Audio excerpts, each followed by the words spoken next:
I think that when we talk about technology, what really stands out for me and the way it's changed the way I cook is the amount of information that we have access to and our ability to share information. So if we think about 10, 15, 20 years ago, it took forever for us to take in a series of ideas from friends and restaurants and different places we've traveled to synthesize those ideas and share them with our staff and try to put something together that shows an evolution of the idea.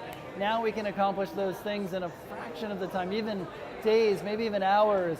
And then the multitude of things that we're able to generate from that stimulus, we're able to share now with hundreds of thousands of people via social media and other tools on the internet. So I think that's probably one of the most amazing things is the way in which we share information and the access that we have to information. I felt like as a young guy, I decided to do this for a living. I had to travel across the world just to get some inside look at the world of cooking.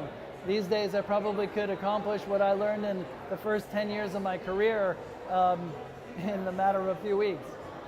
Well, listen, I mean, we know that the one constant thing in the restaurant industry is change. The speed in which things are changing now is astounding, and it can sometimes cause some frustration. I will admit that I wonder, wow, can we keep up with this? How do we stay ahead of this?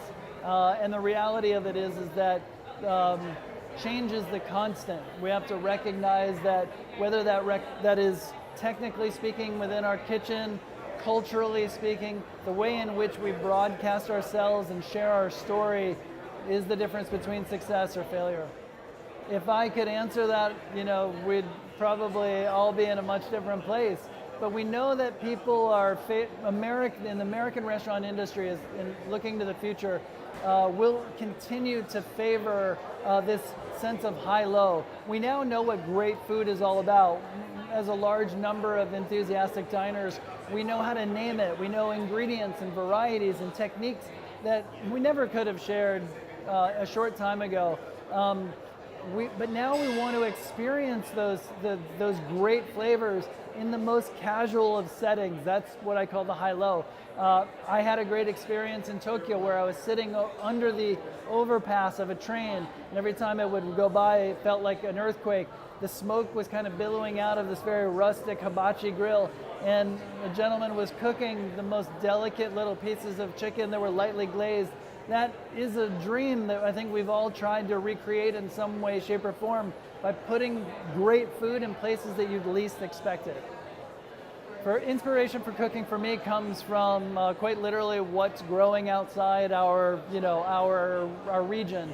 At the restaurant, I try to translate every day, every dish, what's unique about eating at Gramercy Tavern or what's unique about eating in New York City. So I'm always looking for seasonal changes, iconic flavors or stories. I take inspiration from what is quite literally growing around us, and then I try to also make sure that I'm eyes wide open, listening to people around me, and especially when I'm traveling and I'm in somewhere outside of my comfort zone. That's where ideas hit me, and they either are additions that are unlikely to what we do, or just underlining a little bit a better understanding of who we are and what makes us unique. Well, I feel quite lucky to work in a business where I'm able to serve food and ultimately, rely on my passion for the subject. I also feel quite lucky that I get to receive the energy that I see from people who are eating it. I'm quite lucky to be able to, maybe even unlucky to receive sometimes their less than thrilled feedback. But that also is a learning experience. I start my day every day reading through the many comments that people will make from dining experiences at Gramercy Tavern, and I respond. I think carefully about what people say, and I take action on how happy they were or how they weren't. For me, I've never taken that for granted. I think it's a thrill to fall in love with what you do. And I know that's a rare thing in this world.